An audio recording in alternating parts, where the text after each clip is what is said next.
Hola, ¿qué tal? ¿Cómo están?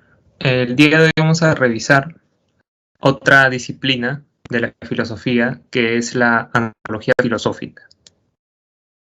Como tienen en esta primera diapositiva, por antropología filosófica hay que entender aquella disciplina que se encarga del estudio del hombre, de su naturaleza o esencia y del sentido de su existencia.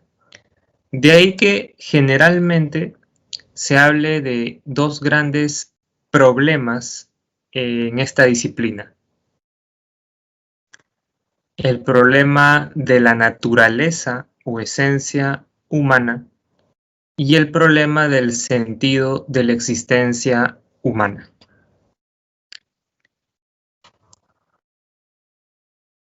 Aludimos al problema de la naturaleza o esencia humana cuando nos planteamos la siguiente pregunta. ¿Cuál es el rasgo que distingue al ser humano de los animales? ¿Cuál es esa característica que solamente poseemos nosotros, más no los animales? ¿Existe algo así como un rasgo diferenciador del ser humano con respecto a los animales o no?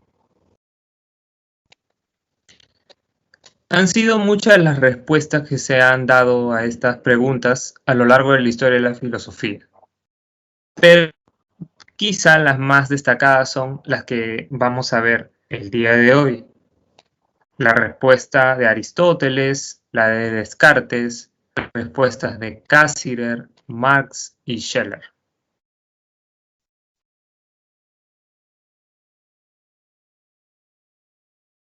Como acaba de mencionar Carmen, generalmente uno se inclina a plantear que la razón es ese rasgo diferenciador del ser humano con respecto a los animales, ¿no? Pero también hay algunas objeciones que se pueden hacer a ese planteamiento. Por ejemplo, si lo que nos hace humanos en sentido estricto es la razón, ¿cómo habría que catalogar o interpretar a las personas que padecen de trastornos mentales severos?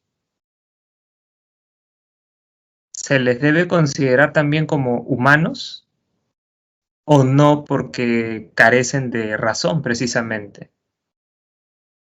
¿Qué tendríamos que decir también de las personas que se encuentran en un estado vegetal?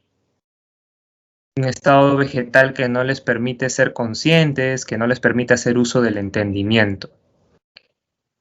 ¿Esos sujetos continúan siendo seres humanos? Porque podríamos decir que ya no poseen la razón en todo el sentido de la palabra. Entonces, ¿han dejado de ser humanos o continúan siéndolo? Y si continúan siéndolo, ¿por qué todavía lo son? Si ya no es la razón lo que los caracteriza como humanos, ¿qué otra facultad, qué otro aspecto de su ser es el que nos hace llamarlos todavía humanos? A los que padecen de locura, a los que se encuentran padeciendo trastornos mentales severos, o por ejemplo también a las personas ancianas que ya no tienen la posibilidad de usar sus facultades intelectuales de manera amplia, ¿no? ¿Qué hay también de un niño recién nacido? ¿Se puede decir que posee razón en todo el sentido de la palabra? Como han apuntado muchos investigadores, un chimpancé de 3 o 4 años es más inteligente que un niño de 1 año y obviamente más inteligente que un niño recién nacido por las cosas que puede hacer. Por eso tendríamos que decir nosotros que el chimpancé es más humano que un niño y por ende su vida valdría más que la de un niño. ¿Estaríamos dispuestos a admitir eso o no? Si no lo estamos, entonces, otra vez, la pregunta es, ¿cuál sería entonces ese rasgo propiamente humano si no es la razón? Si el entendimiento parece algo muy restringido, muy limitado como para abarcar las distintas dimensiones de la naturaleza humana. Como verán, pareciera al comienzo que este problema de la naturaleza humana se resuelve diciendo, bueno, somos racionales, pero hay formas de debilitar ese argumento, ese planteamiento. Formas que justamente van en la línea de lo que yo te acabo de formular. Lo que has apuntado, Herbert, creo que podría también ser una posibilidad, ¿no? El hecho de que tenemos una sociedad tan compleja, el hecho de que hayamos creado compleja, es algo que solamente nosotros, más no los animales. Quizá quien te daría la razón, Herbert, sería este filósofo, Hans Cassirer. Cassirer, como vamos a ver en un rato, precisamente apunta a que definir al ser humano simplemente como racional trae una serie de problemas. En cambio, si definimos al ser humano como aquel animal que es capaz de crear símbolos, ahí sí haríamos una diferenciación más importante entre el animal humano y los animales en general. Y por ejemplo, uno de los símbolos que nosotros construimos es el del Estado. A propósito de lo que tú acabas de mencionar acerca de la complejidad de la sociedad, ¿no? Solamente nosotros, los seres humanos, creamos estados y dentro de los estados todos sus componentes, las leyes, las constituciones, el poder judicial, el poder ejecutivo, el Congreso, los ministerios, entre muchas otras cosas que todos asumimos como existentes, como útiles, como relevantes, sin ser conscientes de que son creaciones nuestras y que son creaciones que solamente nosotros podemos realizar. Otro símbolo que creamos los seres humanos, el de nación. ¿Qué cosa es el Perú sino un invento? No existe en el mundo natural el Perú, ¿no? Sino que es un constructo, un símbolo, una metáfora que ha sido inventada por un grupo de seres humanos para poder relacionarse entre sí políticamente, éticamente, culturalmente.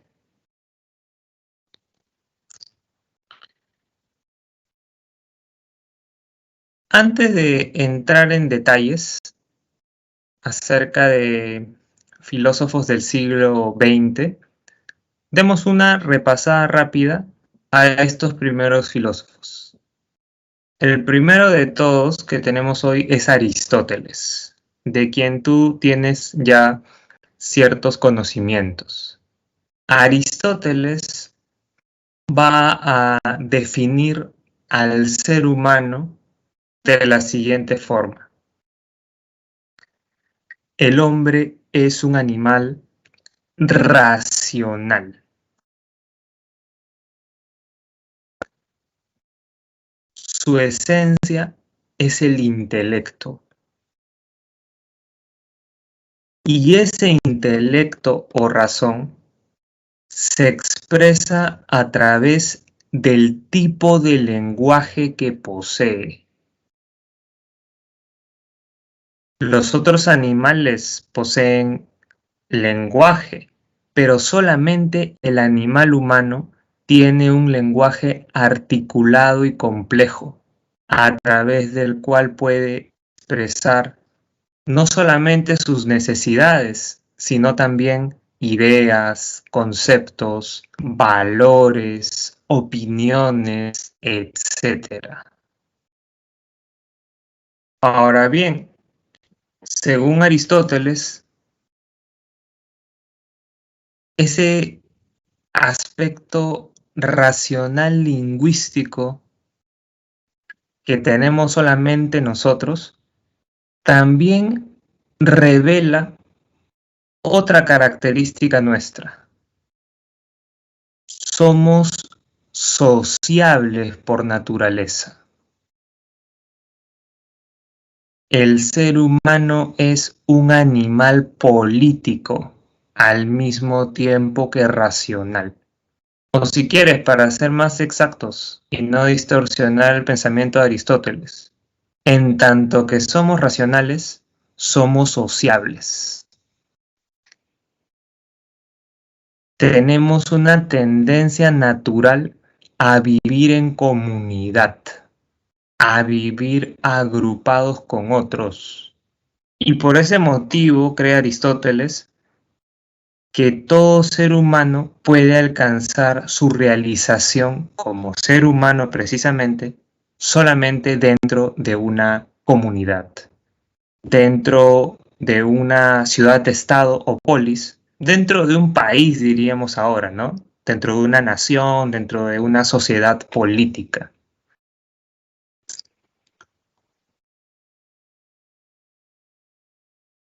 Si por ahí hay alguien que no vive en comunidad, debido a que prefiere estar absolutamente aislado de los demás, tenemos que pensar que es un salvaje, un irracional, un ser inferior, un bárbaro.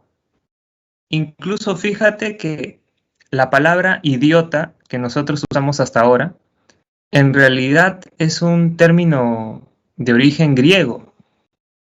El término idiota en griego alude a aquella persona absolutamente egoísta e individualista. Los griegos decían idiota como insulto a todos aquellos que solamente se preocupaban por las cosas de su casa o por su vida privada. Todos aquellos que eran antisociales, todos aquellos que no salían a la plaza pública a discutir sobre leyes, constituciones, normas y demás, eran vistos como inferiores, como salvajes, como irracionales. Los griegos, incluyendo Aristóteles, pensaban en esas personas como personas que estaban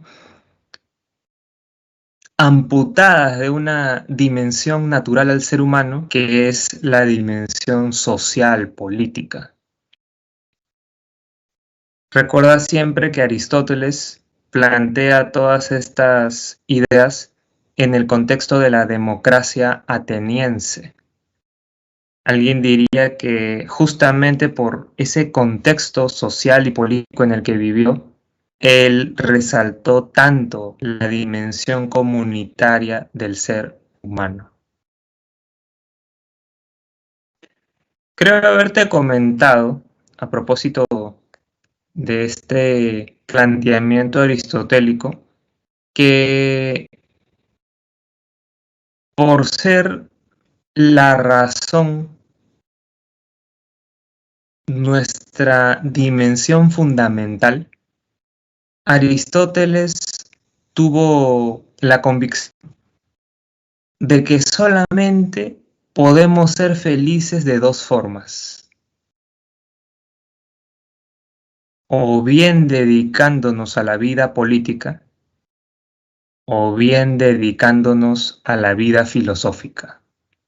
En palabras más sencillas de recordar, solo puedes realizarte como ser humano, solo puedes lograr la felicidad, que en griego se dice eudaimonía, si terminas siendo político o si terminas siendo filósofo. Y entre estas dos opciones, la mejor, según Aristóteles, es la vida filosófica. Porque la vida filosófica supone que el ser humano en todo momento esté cultivando su intelecto, cosa que no pasa en la vida política. la vida política también desarrollas tu dimensión intelectual, tu dimensión espiritual, porque dialogas, intercambias ideas, construyes argumentos, refutas argumentos, pero al mismo tiempo tienes que hacer ciertas cosas que no contribuyen en nada a tu perfeccionamiento como persona. Cosas como mentir, manipular, disfrazar tus ideas, etcétera, etcétera, etcétera.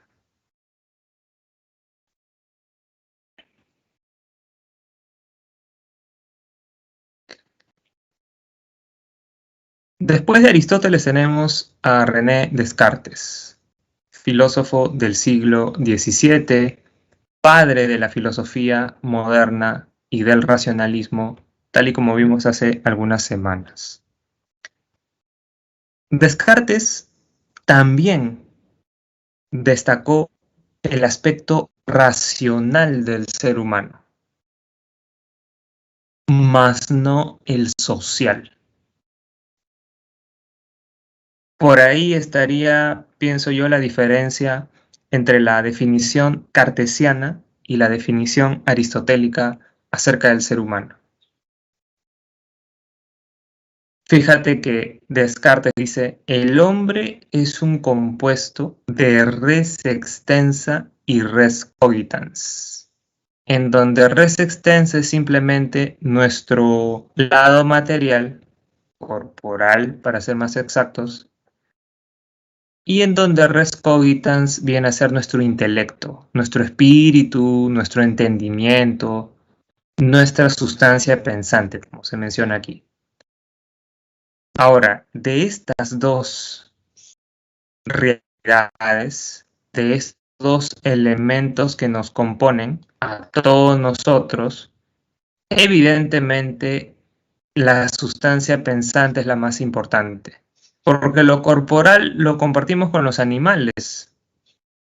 También los animales tienen cuerpo, también los animales ocupan un lugar en el espacio, pero solamente nosotros tenemos actividad intelectual. Solamente nosotros, dice Descartes, imaginamos, pensamos, decidimos, etcétera, etcétera, etcétera. Por eso, el hombre es una cosa que piensa.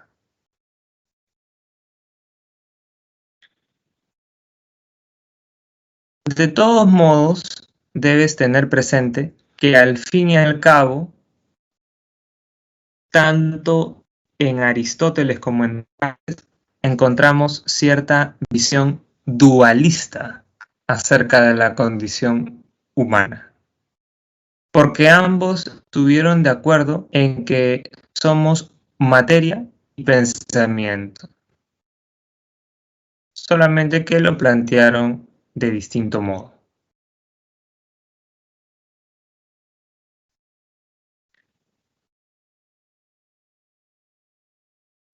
El siguiente filósofo, si vemos todo esto que estamos abordando desde un punto de vista cronológico, sería Carlos Marx, ¿verdad? Porque Marx es del siglo XIX, mientras que Cassirer y Scheler son del siglo XX. Empecemos entonces por Marx.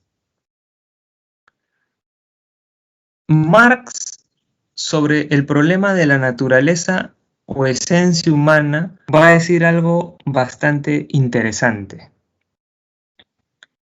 Va a decir, en sentido estricto, no hay una esencia o naturaleza humana.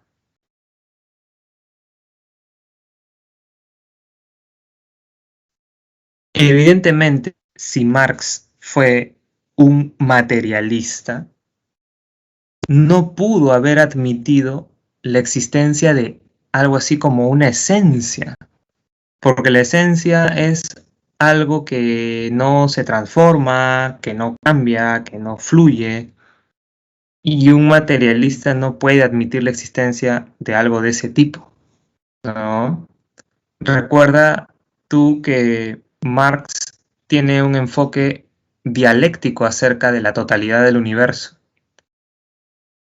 Y ese enfoque dialéctico le hace sostener categóricamente que todo fluye, que todo está cambiando, que todo está transformándose constantemente. Incluso el ser humano. En realidad, nos dice Marx, son las relaciones sociales de producción las que nos determinan como seres humanos, las que definen nuestras características, las que establecen nuestras inclinaciones, nuestros deseos, nuestros anhelos, nuestros valores, nuestras ideas, nuestras creencias. Por eso también tienes en la diapositiva la siguiente idea. El ser social determina la conciencia social. O para que lo recuerdes, memorízalo así. El sistema económico y productivo en el que nacemos determina cómo somos.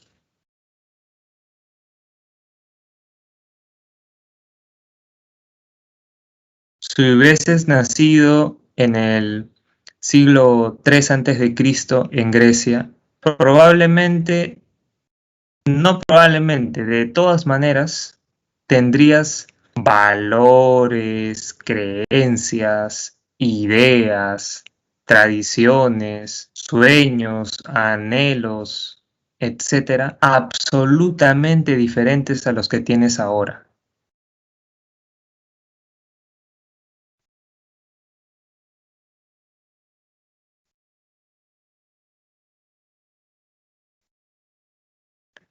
De ahí que Marx, por ejemplo, haya hecho bastante énfasis en el concepto de alienación.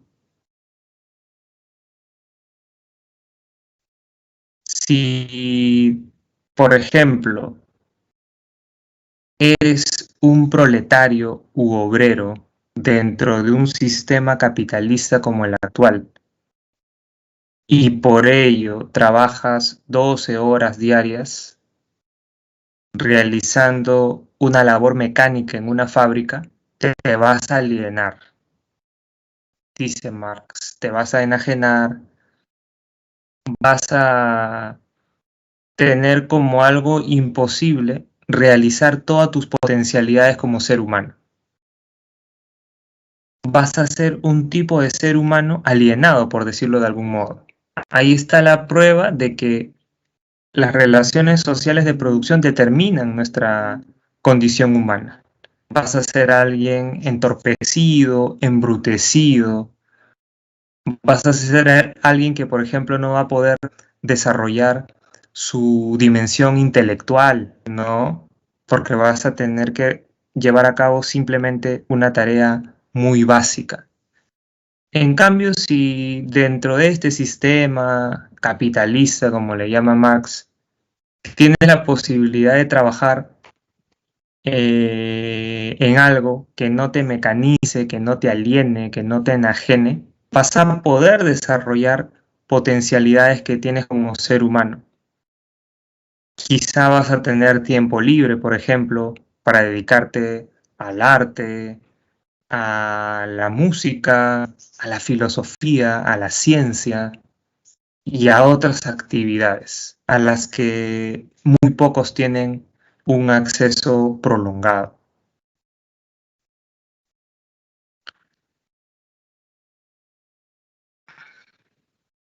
Eso con relación a Marx. Ahora, ya en el siglo XX, como te expliqué hace un rato, encontramos a Cassirer, un filósofo alemán al que suele catalogarse como neokantiano. Tal y como conversábamos con su compañero Herbert, Cassirer rechaza la idea de que el ser humano tenga como rasgo distintivo la razón, porque le parece que es un concepto muy limitado, muy básico. Es un concepto que no engloba todo lo que diferencia al ser humano de los demás animales. Digo de los demás animales, ¿por qué? Porque como tú estás viendo, Cassirer insiste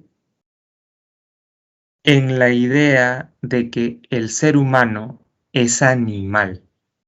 Es animal, sí, pero simbólico. Es un animal peculiar que crea símbolos.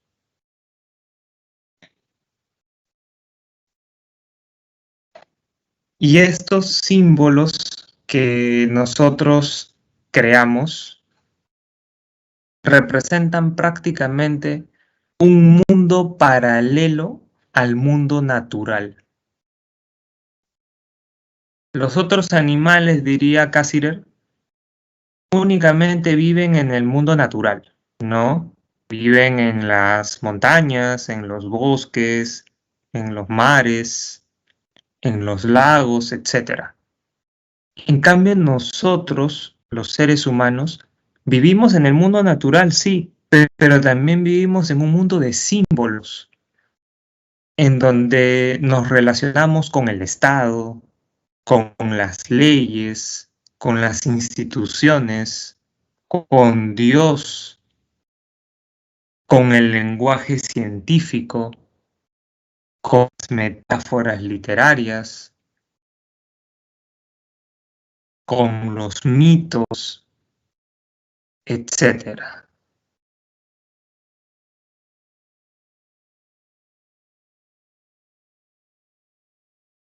Un ejemplo que se podría dar, además de los que te mencioné al comienzo de la clase, es el referente a la creación de metáforas en el ámbito literario.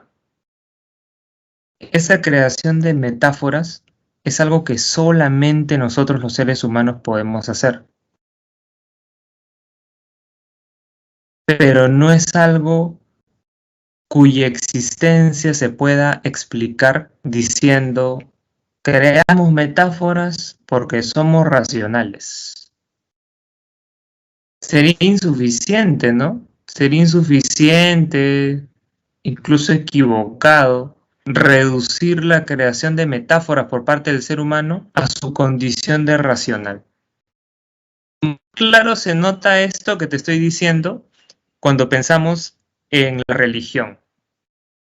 Somos los únicos seres vivos que crean religiones.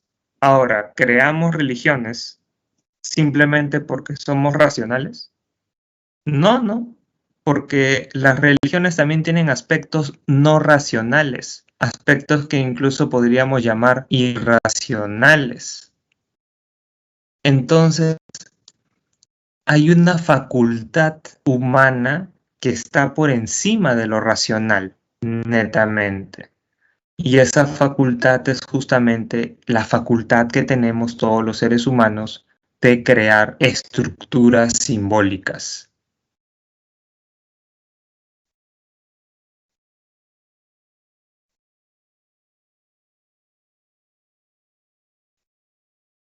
Finalmente, en esta secuencia histórica de filósofos que han abordado el problema de la naturaleza humana, tenemos a Max Scheler. Max Scheler debe ser recordado por ti como un filósofo del siglo XX que rechazó dos ideas. La idea de que el ser humano es animal y la idea de que el ser humano es cosa. Dos ideas que, como tú mismo te habrás percatado, han estado bastante presentes a lo largo de la historia historia de la filosofía, ¿no? Como se ha visto, en primer lugar, Aristóteles definió al ser humano como animal. No cualquier animal, dice él, sino un animal social y racional.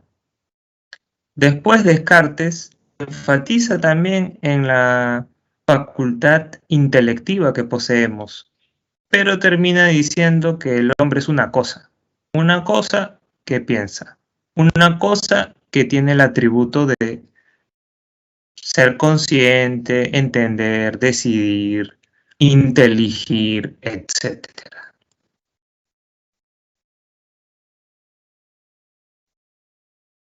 En el caso de Marx, como fue un evolucionista darwiniano, materialista, en el fondo lo que nos está diciendo es que el ser humano es un animal evolucionado. Un animal que evolucionó tanto que ahora tiene la capacidad de trabajar y de estar inserto, por ende, en relaciones sociales productivas. Ahora, al fin y al cabo, sigue perteneciendo al reino animal. No es que haya salido de ese reino. Y como acabamos de ver, Cassirer también desarrolla una concepción bastante interesante acerca de cómo nos caracterizamos por crear símbolos, pero vuelve a insistir en que esto nos saca del reino animal, sino que nos mantiene en el reino animal, aunque sí es cierto que tenemos un aspecto diferenciador con respecto a los otros animales. Scheller va a rechazar eso. Scheller va a decir que el ser humano no es animal ni cosa, sino persona. Y su persona se expresa en su carácter espiritual.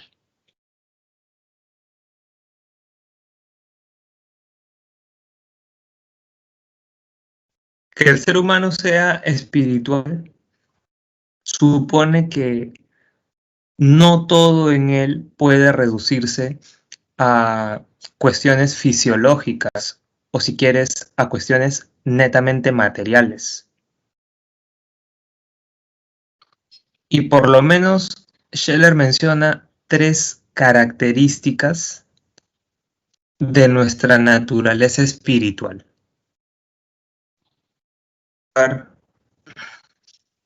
Tenemos autonomía existencial o libertad. En segundo lugar, somos espirituales porque podemos objetivar o representar el mundo. Y en tercer lugar, porque tenemos autoconciencia. El primer aspecto se puede explicar así. Tenemos autonomía existencial o libertad en tanto que podemos hacer a un lado nuestros instintos. No estamos condicionados por ese elemento instintivo que todos poseemos.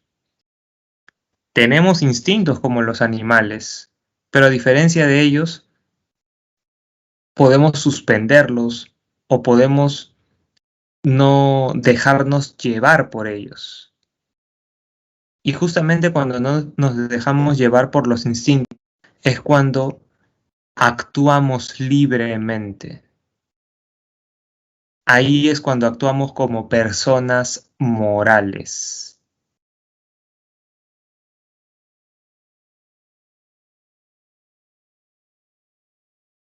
Un ser humano, por ejemplo, puede dejar de comer por distintas razones, ¿no?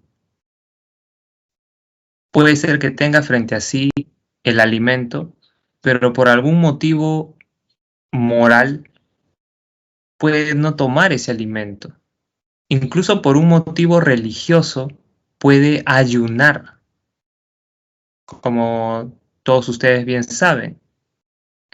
¿Eso qué demuestra? Demuestra que somos espirituales, dice Scheller. Demuestra que somos capaces de no dejarnos llevar por el instinto. En segundo lugar, que podamos objetivar o representar el mundo quiere decir que solamente nosotros los seres humanos podemos interpretar lo que nos rodea como cosa a estudiar, como cosa a analizar, como cosa a entender, desde un punto de vista científico, por ejemplo. Solo nosotros podemos ver con ojos de científico, por decirlo de algún modo. El animal no. El animal siempre se relaciona de forma utilitaria con lo que le rodea. El animal interpreta lo que está a su alrededor como su hábitat natural, como el lugar en el que podrá reproducirse, como el lugar en el que puede cazar, como el lugar en el que puede subsistir en general. En cambio, nosotros también, ¿no? Podemos interpretar que estamos en nuestro hábitat, entre comillas, estamos en el lugar en el que vivimos, estamos en el lugar en el que podemos satisfacer nuestras necesidades, pero también podemos interpretar lo que nos rodea como cosa, como objeto a estudiar de forma imparcial y objetiva. Si quieres, recuerda, como ya te sugerí, esta parte como que podemos hacer ciencia.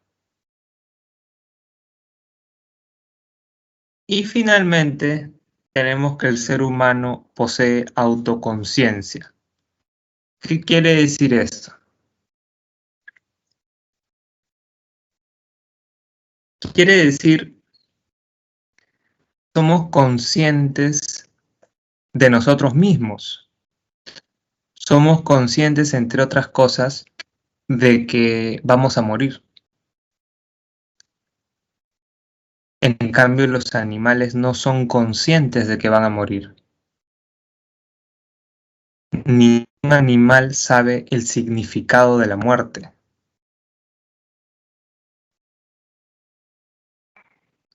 Todo animal, obviamente, se aleja del peligro, se aleja de la posibilidad de dejar de existir, pero no porque sea consciente de la muerte, sino por una cuestión instintiva. Nosotros, en cambio, sí somos conscientes de lo que va a ocurrir cuando acontezca nuestra muerte. Y eso es algo que nos hace espirituales. Eso es algo que, por ejemplo, posibilita la creación de religiones por parte del ser humano.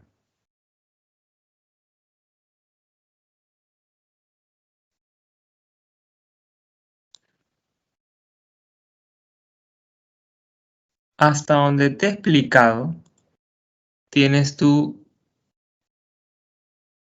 lo más importante sobre el problema de la naturaleza humana. Las respuestas dadas por Aristóteles, Descartes, Marx, Cassirer y Scheller. Lo que corresponde ver ahora es el segundo problema de la antropología filosófica, problema que recibe el nombre de cuestión del sentido de la existencia humana.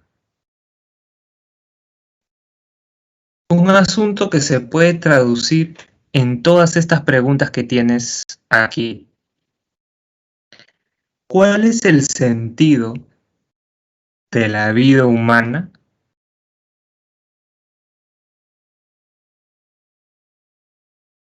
¿Tiene un propósito la vida humana? ¿Hay una razón de ser? Tiene razón Aristóteles cuando dice que todo tiene un fin, incluso el ser humano,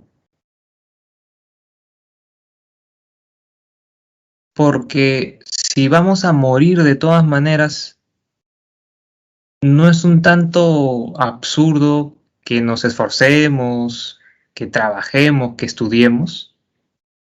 ¿No supone el hecho de que vayamos a morir que la vida no tiene sentido? Tú podrías pensar, ¿no? ¿Para qué estudiar tanto con el objetivo de ingresar?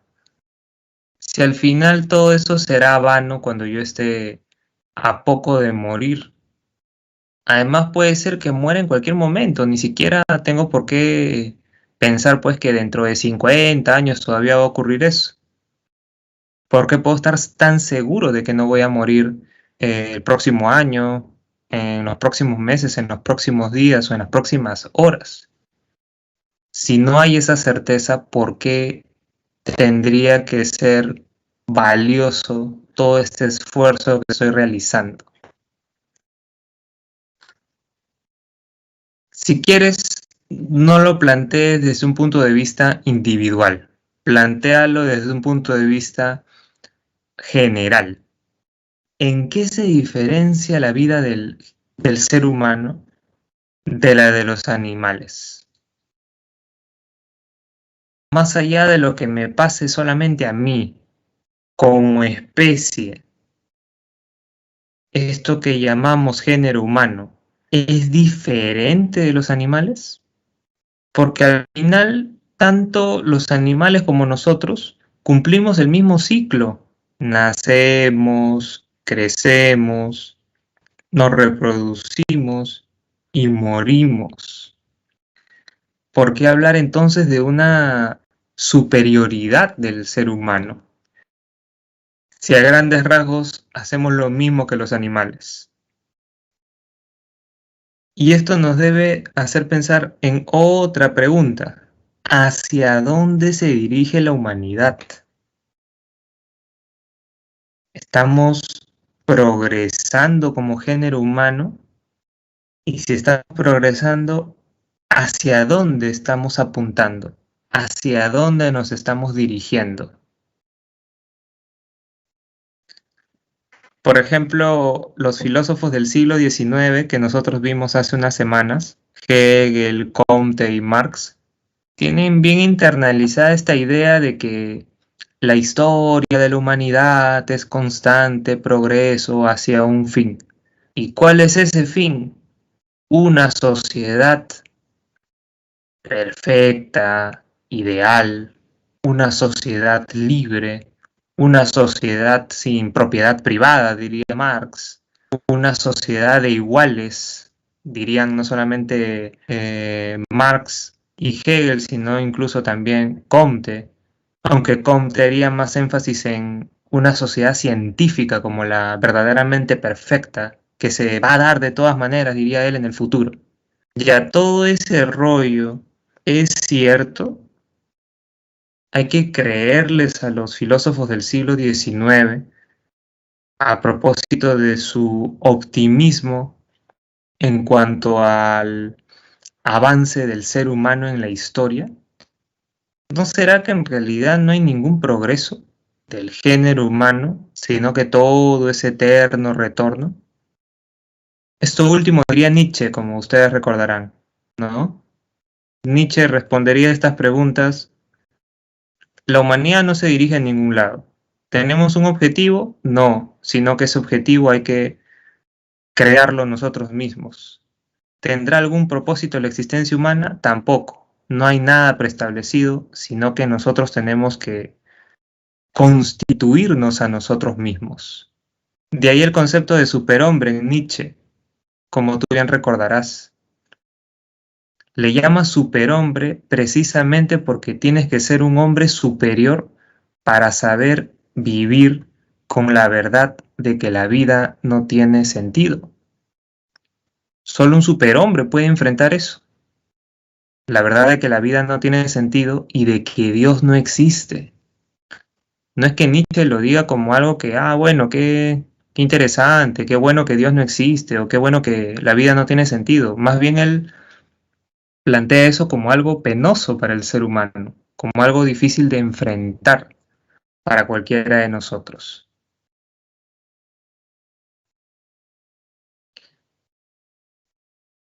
Como es obvio, este problema del sentido de la existencia humana ha sido planteado, resuelto o abordado, si quieres, por muchos filósofos. Pero por cuestiones de tiempo, solamente vamos a revisar a dos: Diógenes de Sinope y Martin Heidegger. ¿Qué nos dice Diógenes de Sinope sobre el sentido de la existencia humana? Diógenes nos dice algo muy sencillo: la vida humana sí tiene sentido. ¿Y en qué reside ese sentido? Reside, nos responde él, en que vivamos de acuerdo con nuestra naturaleza, en que vivamos de acuerdo con lo que verdaderamente somos como seres humanos. Si logramos eso, vamos a ser felices, libres y plenos sin ninguna duda. Claro, tú te estarás preguntando, me imagino, ¿qué cosa es el ser humano para Diógenes? Ya está bien, el sentido de la vida es vivir de acuerdo a lo que somos como seres humanos, pero ¿qué cosa es el ser humano, Diógenes?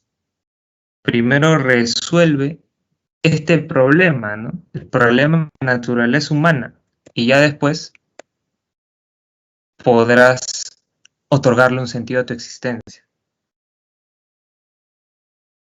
Para Diógenes, el ser humano no es diferente a los animales. En el fondo somos iguales a los animales.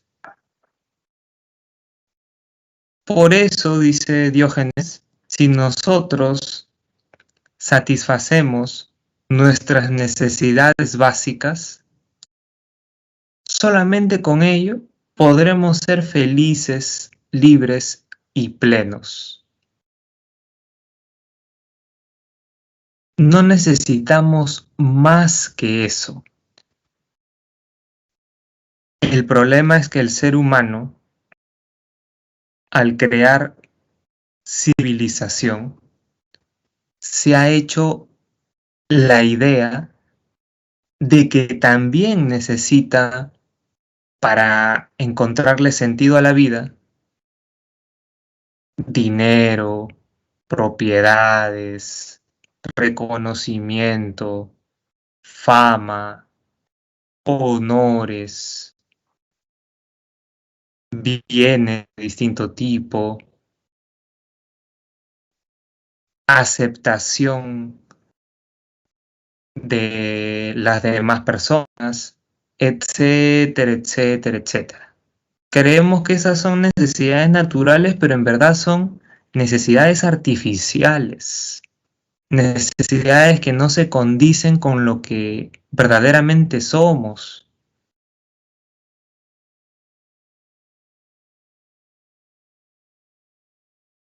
Si desarrollamos buenas costumbres, si somos conscientes de lo que verdaderamente necesitamos, y con prudencia, nos bastará con tener una vida de perros, dice Diógenes.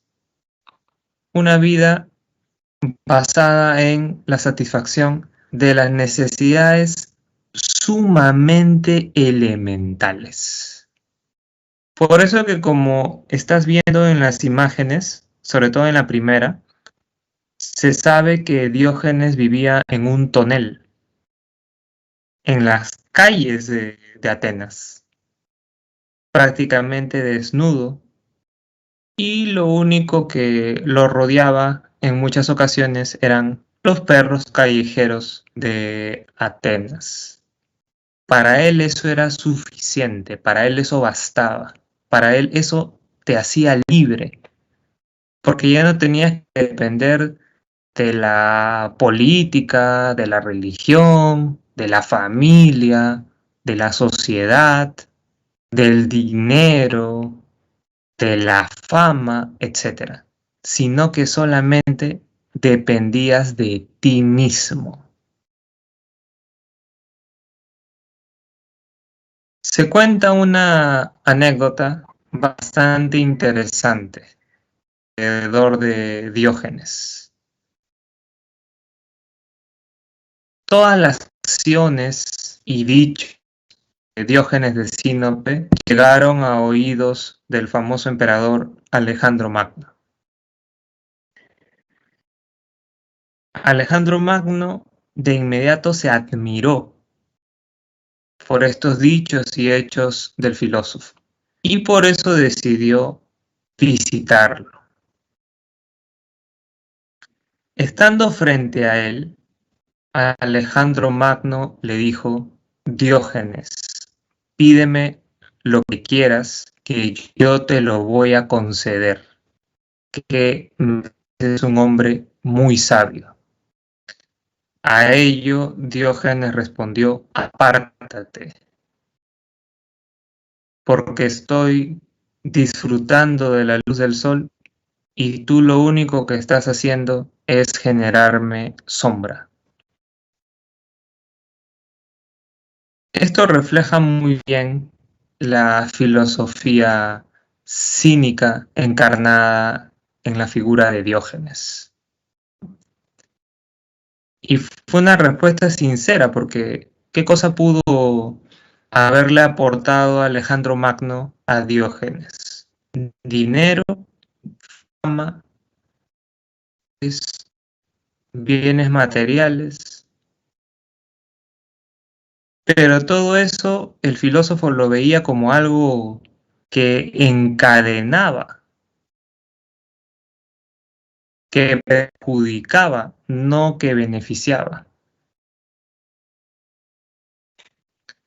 ya que son cosas que nos hacen dependientes, cuando la felicidad reside en ser libre, y esa libertad supone vivir de acuerdo con la satisfacción de las necesidades más elementales.